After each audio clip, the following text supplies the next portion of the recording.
할렐루야. 안희숙 권사님의 수기 잠시 낭독해 드리겠습니다. 대자연의 탄식. 추록한 우리들을 찾아오는 이들은 날이 가도 계속되었다. 피차 간증을 하고 성령을 중심으로 받은 은혜는 이만저만이 아니었다. 그리고 이기선 목사를 비롯해 모두 교회에 나가서 붕해를 인도했다. 나는 지종에 되어진 일을 기록하는데 여념이 없어서 추록 성도들이 모여서 사진을 찍는다고 해도 별 관심이 없었다. 교회마다 부흥은 일어나고 3일간씩 금식을 선포하고 회개하는 통곡 소리가 메아리쳤다. 그러는 동안에 겨울이 지나고 봄이 되어서 우리 추록 성도들은 한데 모여서 모란봉에 벚꽃 구경을 가기로 했다. 그동안 방문객을 적견하느라 또 교회 일에만 매여있던 우리들에겐 하루의 꽃 구경은 우리들의 마음을 어린이들이 소풍 가는 것과 또 같은 기분을 만들어 주었다. 앞서거니 뒤서거니 우리들은 즐거운 얘기를 하며 모란봉을 향해서 발걸음을 옮겼다. 대자연은 우리들을 얼마나 반겨줄까. 또 우리는 그 얼마나 좋아서 환성을 지르며 감탄하며 감사하며 찬송을 부를 것인가. 나는 당연히 이러한 감정을 가질 수밖에 없었다. 그러나 그 아름답고 그립던 모란봉과 그 연안의 대자연이 내 눈앞에 활짝 펼쳐지고 만발한 벚꽃이 나타났을 때 나는 웬일인지 무엇라고 할 말을 몰라 어리벙벙해졌다. 왜냐하면 우선 내가 하늘을 바라보았을 때 봄하늘은 바람에 엉긴 구름과 뒤섞여서 찌뿌듯했고 모든 아름다워야 할 대자연은 수신과 불안을 껴안고 앞으로 다가올 비상한 사태에 마음 졸이며 인내하고 있는 것 같이 보여졌기 때문이다. 그 화려하고 아름다워야 할 벚꽃도 피기는 활짝 피었으나 마치 기름 마른 늙은 여인의 얼굴 같았다. 나는 너무도 기이하고 놀라서 큰 소리로 이것이 웬일일까요? 대자연은 수심에 잠기고 벚꽃은 웃는 게 아니라 울고 있는 것 같으니 말입니다. 보세요. 이 벚꽃들이 울기는 우는데 눈물이 없어 보이니 이 무슨 일일까요? 나는 제법 큰 소리로 우리 일행에게 소리를 치면서 말했더니 바로 내 옆에 한상동 목사가 걸어가다가 나를 바라보면서 돌아보면서 그래요, 안 선생은 시인이시군요 라고 말할 뿐이고 누구 하나 내 말에 주의하는 이가 없었다. 나는 그래도 안타까웠다. 그래서 그때 마침 중국에 망명했다가 나와서 우리 일행과 함께 어울린 박영창 선생, 박간준 장로의 자제, 동경 경고 때에도 동참했던 청년을 불러서 풀 위에 같이 앉으면서 자, 박 선생 보세요. 왜 이 풀들이 이렇게 빛이 없고 모두 수심에 잠겼을까요? 박 선생 보기엔 어때요? 내 눈에는 모든 풀과 눈꽃과 나무와 심지어는 구름까지도 메마른 울음을 울고 있으니 나는 이게 무슨 일인지 알 수 없소. 그러나 그는 내가 하는 말을 이해하려고 하는 것보다는 앞으로 우리 사회와 교회에 대한 갖가지 염려와 관심들에 붙들려서 오히려 나를 그쪽으로만 끌어들이려는 자세만 보였을 뿐이었다. 나는 물러나서 조용히 혼자 풀을 손으로 만지며 이 신비의 비밀을 더듬어 찾아보려고 애를 태워야 했다. 나는 울고 싶은 서름을 참고 풀을 쓰다듬으면서 내게는 비밀이 있다. 인간의 말을 할 수 없는 이 피조물아. 내게는 비밀이 있는 것을 나는 안다. 너희들은 인간에게 설명할 수 있는 언어를 못 가졌구나. 아, 나도 하초들의 언어를 알고 저 구름과 모든 대자연의 언어를 알았더라면 이것이 무엇을 말하는지 알지 않겠나? 여하튼 너는 창세 때부터 내 직책을 다해온 것 같이 영원토록 계속해서 너희 풀이 직책을 다해라. 나는 천지가 다시 뒤집히는 일이 또 오더라도 나를 구원하신 내 주님께 충성하고야 말 것이다. 이렇게 혼잣말을 하면서 풀들을 손으로 쓸어주었다. 나는 문득 이 대자연은 일본인의 망에 돌아간 것이 섭섭해서 이러는 건가 했다가 그럴 리가 없을 것이라고 생각하고 그러면 이 대자연은 우리 앞에 다시 큰 고난이 올 것을 알아서 우리에게 그 무엇을 알려주려고 주느라고 또 우리와 다시 이별할 것을 알고 슬피 울어 보이는 것일까 하고 생각해 보았다. 나는 가슴이 싸늘해지며 무엇인가 무거운 느낌이 스치고 지나가는 것 같았다.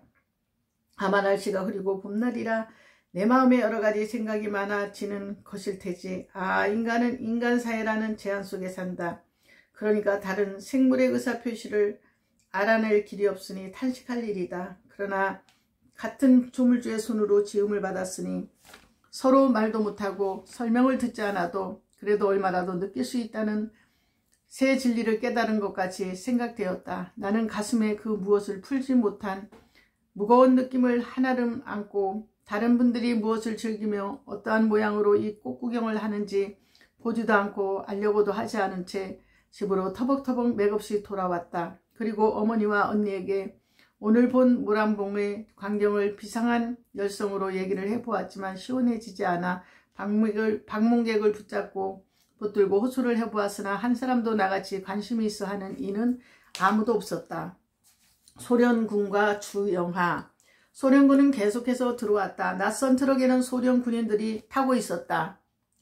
그들은 줄을 지어 평양성 안으로 들어와 온 시가에는 소련 군인들로 가득 차게 되었다. 들이닥친 소련병은 목이 작고 대기가 몸집이 뚱뚱하고 또 군부가 많았다. 눈에 익지 않은 외국인이지만 그들이 무식하다는 것은 그 눈빛과 표정만으로도 알 수 있었다. 무지하고 동물적 표정을 한 러시아 군을 보고 그래도 달라 보이는 자가 하나 있나 하고 두리번거리면서 찾아보았지만 구라파에 지성인다운 모습을 한 군인은 하나도 보이지 않았다. 이들은 트럭에서 뛰어내리기가 바쁘게 여자를 물색하기에 혈안이 되었다. 여자만 보면 얼굴이 잘생겼든 못생겼든 노인이건 어느 어린 소녀건 가리지 않고 닥치는 대로였다. 뭣도 모르고 조국을 해방시켜준 은인의 나라 외국군이 온다고 환영한 동포들은 실신할 지경이었다. 그들의 눈에는 다만 여자만 보일 뿐이고 질서나 도덕이나 체면이 문제가 아니고 붙들리기만 하면 길 가건 어디건 항서같이 뚱뚱한 것들이 줄을 서서 그 야욕을 채우는 판이었다. 또 이 야만인들은 팔목시계를 본 일이 전혀 없었던지 팔목시계를 모조리 닥치는 대로 빼앗아서 혼자서 한 팔에 여러 개씩 차고 째깍째깍 하는 소리를 신기하게 들으며 좋아했다. 집집에 들어가서 날고 기건 익힌 것이건 막 쑤셔 먹고 분열을 찾고 그 만행에 거역하면 총으로 쏘는 판국이었다. 평양성은 불안과 공포로 끓었다. 새벽이나 깊은 밤중이나 쾅쾅 소리가 총소리가 들려오고 그 총소리가 들릴 때마다 누구인가 죽는 것을 알기 때문에 간담이 녹는 판이니 누구 하나 살았다고 안심할 사람이 없게 되었다. 부녀자들은 일제 출입을 못하게 집안 식구가 깊은 벽장 안이나 광에 숨겨주고 지켜줘야 했다. 어쩌다 붙들려간 부녀자들은 죽을 욕을 당하고 병신도 되고 죽기도 해서 이러한 소문은 무시로 전해지고 천지는 다시 캄캄해지는 것만 같았다. 우리 새 모녀는 숨도 크게 쉴 수 없는 형편이 되어 출입을 일찍 엉금하고 가슴을 졸이는 수밖에 없이 되었다. 한국은 또다시 무서운 암흑의 장막이 쳐졌다. 아, 천지와 만물이 탄식하지 않을 수 없는 무서운 장막이 또 씌워진 것이다. 38선을 경계로 교통이 차단되어 이북은 러시아군이 이남은 미군이 점령한 후로 날이 갈수록 38선의 경계성은 엄중해져서 그 경계성을 넘다가 러시아군의 총에 맞아 죽은 자가 많이 생겼다는 소문이 들리기 시작했다. 그래도 이북 생활이 너무 지긋지긋해서 이남 땅으로 가야 산다고 하는 생각을 하는 사람들이 사선을 넘듯이 길을 쓰며 남아하는 예가 많았다. 38선은 지옥과 천국의 경계선같이 느껴지게 되었다. 저마다 이남으로 가고자 했으며 생소한 곳에 가서 살 길이 막연한데도 용기 있는 사람은 거지가 되는 한이 있더라도 보따리를 싸서 월남을 시도하는 자가 속출하게 되었다. 우리도 기도 중에 어떻게 할 바를 몰라 주님의 뜻만을 찾아야 했다. 그런데 어느 날 좀 늦은 아침이었는데 집 부소리가 바로 우리 집 앞에 멎었다. 그리고 대문을 쾅쾅 두들겨 대는 소리가 났다. 마침 그때 우리 집에는 이광록 집사가 와서 나하고 얘기를 하고 있다가 조심스럽게 나가서 대문을 열었더니 옷을 잘 차려입은 기빈 세 사람이 이 집사를 따라 들어왔다. 유리창으로 들어오는 그 세 사람을 보고 나는 크게 놀랐다. 키가 후리후리하고 참 잘 차려입은 남자는 분명히 평양경찰서 유치장에 있을 때 주기철 목사와 한간방에 있던 주영아라고 하는 공산주의자였기 때문이다. 그런데 같이 온 두 여자 중에 한 사람은 러시아 여자인 모양이다. 여기 안희수 선생 계시죠? 나는 닫아놓은 문을 열고 그들이 들어오기를 기다리며 방으로 청해 드릴 수밖에 없었다. 주영아는 눈부신 듯이 내 얼굴을 바라보며 무척 반가운 모양으로 어쩔 줄을 모르는 것 같았다. 나도 유치장 당시의 생각이 나서 반갑긴 했어도 상대가 공산당원이라는 것은 잊을 수 없을 뿐만 아니라 그는 또 끝끝내 주목사의 전도를 받지 않았다는 사실도 물론 나는 잊지 않고 있었다. 아참 감개무량합니다. 이렇게 살아서 다시 뵙게 되니까요. 어찌나 바쁘던지 진작 찾아뵙는 건데 늦어서 죄송합니다. 그리고 그는 같이 온 두 여자를 간단한 말로 소개했다. 이분은 소련군 중령 뭐뭐 올시다. 그는 정중하게 소개했는데 그 여자 중령은 멋진 군복 차림에 가슴에다 빛나는 훈장을 여러 개나 달고 있었다. 그 중령이라는 소련 여인은 웃는 얼굴로 퍽 반갑다는 감정을 악수로 표시하라고 무척 애를 쓰는 것 같았다. 주영아는 러시아 말에도 능한 것 같이 보였다. 그리고 또같이 온 한국 여자를 소개하면서 안 선생님도 잘 아시는 박정혜 여사입니다. 나는 깜짝 놀랐다. 박정혜는 내가 형무소에 있을 때 얼마 동안 한 감방에서 지낸 일도 있는 여자 공산당원으로서 그때는 옹기장수 아주머니같이 보였으나 그 눈동자만은 속일 수 없는 빛을 띠고 있었는데 지금은 그렇게도 달리 꾸미고 딴 사람이 되어왔다. 그는 그때 감방에서 나를 보고 여걸 여장부라고 말한 일이 있었으나 나는 그때도 다만 신앙심을만을 지키려는 것뿐이라고 누누이 설명했던 일을 기억했다. 그런데 이제 보니 그는 우수한 배우가 1인 역을 하는 것 같이 그렇게도 완전히 딴 사람같이 보이게 하고 나타났으니 나는 놀라지 않을 수가 없었다. 지금은 눈동자만 번쩍거리는 것이 아니야. 태도와 언서와 표정 모두가 아주 달라졌다. 감방 시절의 흔적은 통 냄새도 맡을 수 없게 되어 있다. 그는 나를 반가움에 겨운 시선으로 보면서 아, 이 굉장한 안 선생님, 그렇게도 담대하고 굽힐 줄 모르던 분, 권세가 당당한 고관들 앞에서도 태연자약하던 안 선생님, 나는 안 선생님을 잊어버릴 수가 없었어요. 이렇게 늦게야 찾아와서 이런 말을 하면 안 선생님 내 말을 믿지 않으실 거예요. 나는 그가 꽉 잡고 흔드는 내 손을 그에게 맡겨놓고 멍청하게 서 있기만 했지만 내 마음속으로는 이들의 반가워하는 태도가 무섭기만 느껴졌다.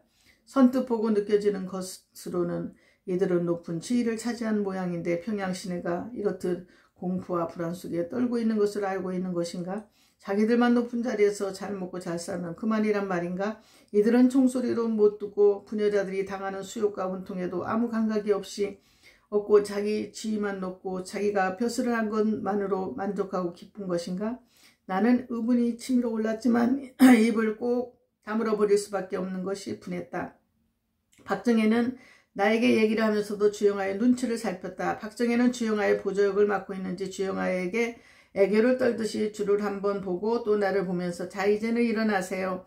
우리 서로 손을 맞잡고 용감하게 일합시다. 때는 오지 않았어요? 자, 이 백성을 의하고 나라를 위해서요. 나는 그가 하는 말에 더 치밀어 오르는 분노로 몸이 떨리는 것을 간신히 참으면서 이 평양성을 더 혼잡하고 더 비참스럽게 만들잔 말인가 하고 한마디 하고 싶었으나 억제했다. 주영아는 웃는 얼굴로 다정하게 말하면서 안 선생님은 죽은 후에 가는 천국만 아시는 분이니 살아있는 천국을 제가 보여드리려고 합니다.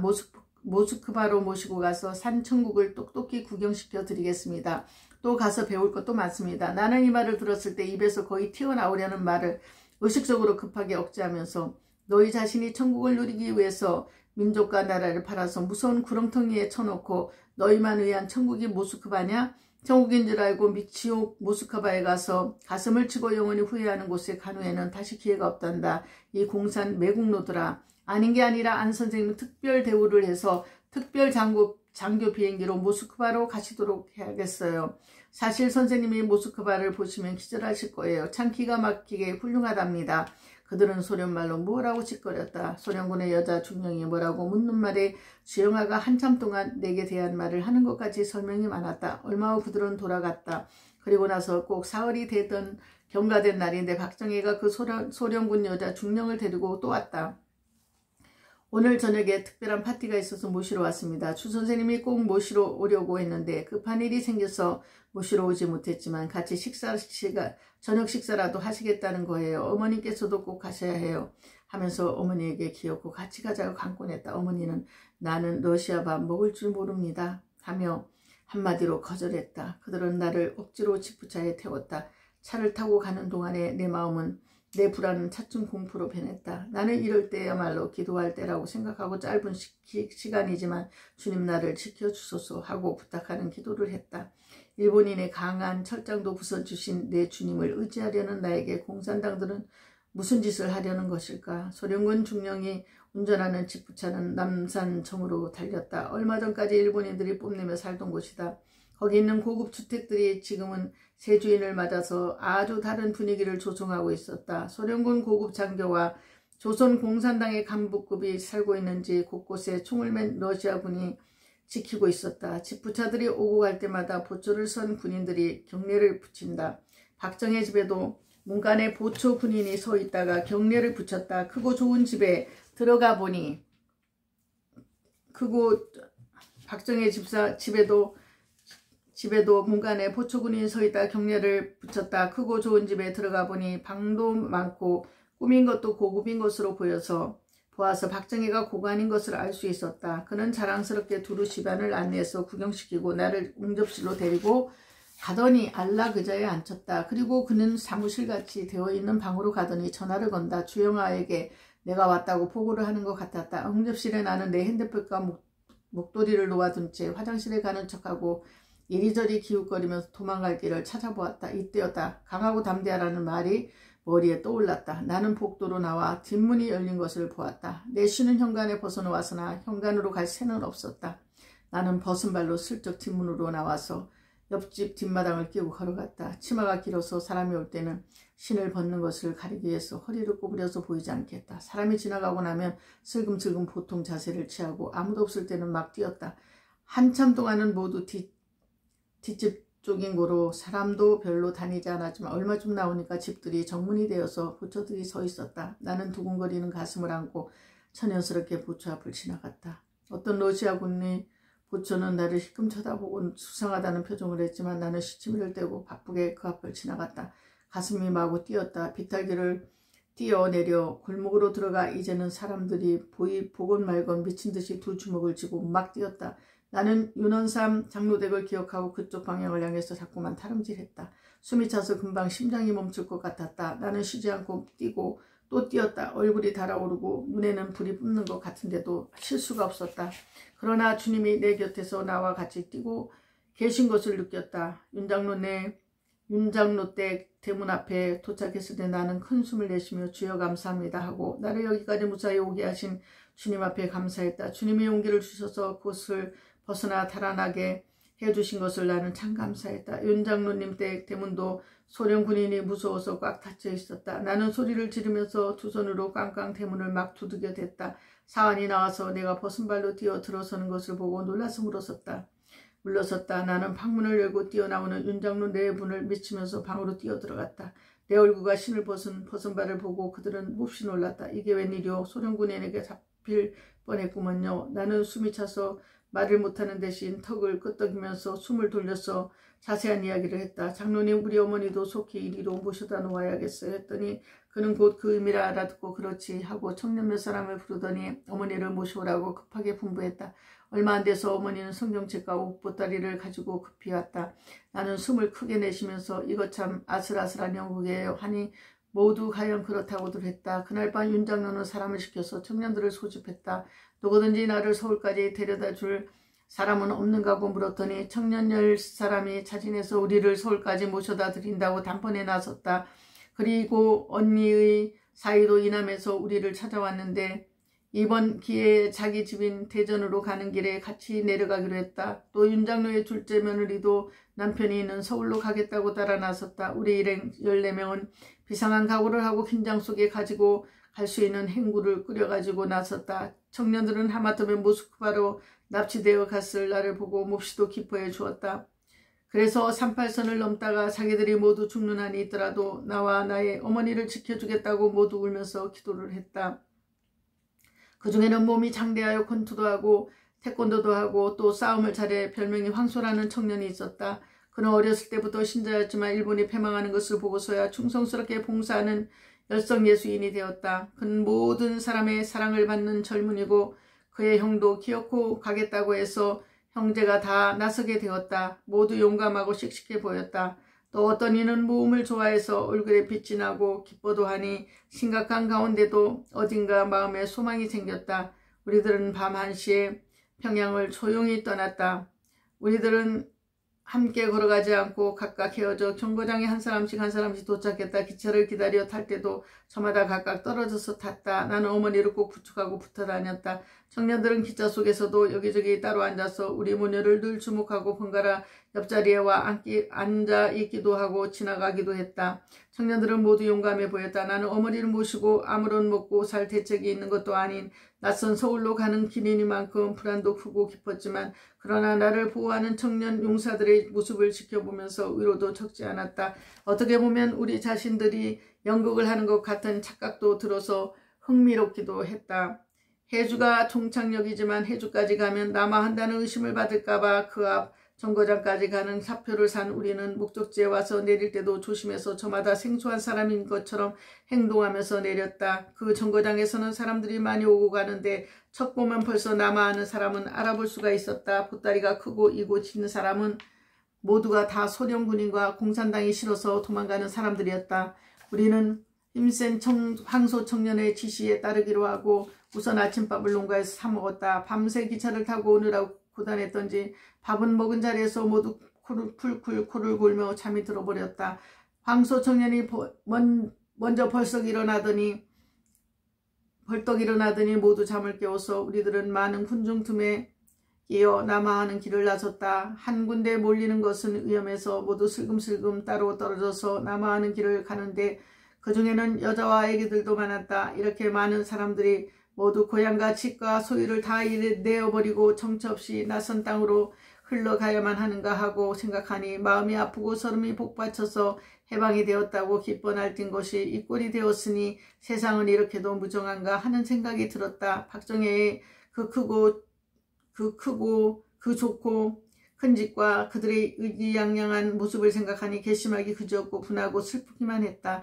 황소 청년은 38선을 넘나들며 장사하는 사람을 물색해서 안전한 길을 찾아내는 데 열심이었다. 소련군이 어디 많이 있죠. 황소 청년은 소련군이 없을 만한 길을 여러 가지 얘기를 종합해서 터득해낸 모양이다. 이 많은 군중 속에서 38선을 넘나들며 장사를 해서 재미를 보는 사람이 꽤 많이 있다는 것도 알아내는데 그런 사람들은 길을 환히 알고 있어서 황소 청년은 그들에게 얻은 지식으로도 우리를 안심시켰다. 청년들은 걸음이 몹시 빨랐지만 늙은 어머니와 감옥 생활에 골아빠진 나는 빨리 걸을 수가 없었다. 그래서 그들은 한참 가다가 우리를 기다려주지 않으면 안 되었다. 모두 우리 보따리를 한 개씩 짊어지고 앞으로 뒤로 그들은 꾸준히 충성스럽게 우리 모녀를 지켜주어서 어머니와 나는 이 심상치 않은 일에 겁이 나고 질려 떨면서도 참 신기스럽게도 길을 잘 걸었다. 황소 청년은 밤이 되어 캄캄해질 때 달구지를 하나 빌렸다. 청년들은 걷고 여자들은 달구지를 탔다. 하늘을 쳐다보니 초생달이 하늘에 걸려서 그 연한 빛을 통해 구름이 보였다. 아롱진 구름은 내 앞에 들이닥친 위험을 예고해 주는 것 같이 느껴져서 내 가슴을 무한히 외롭게 했다. 나는 눈을 들어 높이 계신 하나님의 그 도우시던 옛날 감옥의 가지가지 일을 생각해 보았다. 나는 요한복음 14장을 서글프게 외우고 또 시편 16편을 외우고 또 애원하는 찬송가를 조용히 달구지 끄는 소우 발자국 소리를 들으면서 불렀다. 어머니는 계속 기도만 했다. 밤새도록 하고 가던 달구지꾼이 이보다 더 갈 수는 없습니다. 조금만 더 가면 38선인데 소련군이 지키고 있다가 무척대고 총을 쏘니까요. 우리는 하는 수 없이 돈을 치르고 모두 다시 길을 걸어야 했다. 그리고 이제부터는 걷는 소리도 못 내고 말은 절대로 해서는 안 된다. 숨을도 크게 쉬면 죽는 판국이 되어서 우리는 힘을 다해서 가만히 걸었다. 한참 걷고 있는데 소낙비가 쏟아졌다. 우레소리를 천지를 울리고 쏟아지는 비는 사정없이 막 퍼부어내렸다. 우리는 모두 검은 옷을 입고 있었고 보따리도 검은 빛이라 번개불이 번쩍여도 얼른 눈에 띄지 않게 되어 있었다. 우레소리와 함께 비는 계속해서 억수로 쏟아지는 고로 우리는 전신에 물이 빠진 생쥐같이 되어버렸다. 빗물은 속까지 스며들고 비는 얼굴에 막 퍼부어서 눈을 감고 그저 발이 움직이는 대로 가는 수밖에 없었다. 캄캄한 밤길을 어떻게 어떤 방향으로 가는 것인지도 모르고 가고 또 가노라니 어디서 다구는 소리가 들려왔다. 비가 퍼부을 때는 빗소리 뿐이더니 다구는 소리가 들릴 때 반갑기도 하고 슬프기도 했다. 우리는 어디가 어딘지도 모르고 덮어놓고 전진만 했다. 아무 말 한마디 없이 자꾸만 길을 걸어가는 동안에 동력 하늘이 터지기 시작하고 비는 멎어 간다. 동쪽 하늘에 구름이 갈라지더니 다정한 아침 햇빛이 우리를 환영하듯이 비춰왔다. 할렐루야. 우리는 한 소리로 다같이 감격의 함성을 울렸다. 우리는 모두 기쁨에 넘쳐서 춤을 출 듯 했다. 산비탈로 올라오는 해는 웅장하고 화려한 강선을 검은 구름 사이로 활짝 펴고 그 큰 팔 같은 광채를 벌리면서 우리를 반겨 맞아주는 것 같았다. 나는 소리를 높여 할렐루야 찬송가를 불렀다. 음악가인 언니 사이 조강혁 선생은 높은 테너로 또 다른 청년들도 모두 힘껏 소리를 내서 화음을 맞춰 불렀다. 38선은 벌써 지나온 것이다. 소낙비가 쏟아지던 지대가 바로 38선이었다고 동행해온 장사꾼이 설명해 주었다. 38선을 넘을 때 주님은 소나기로 우리를 감싸주신 것을 알고 모두 감격하고 감사했다. 이로써 그 못된 러시아군과 공산당을 영원히 멸한 것이다. 이곳은 벌써 이남 땅이었다.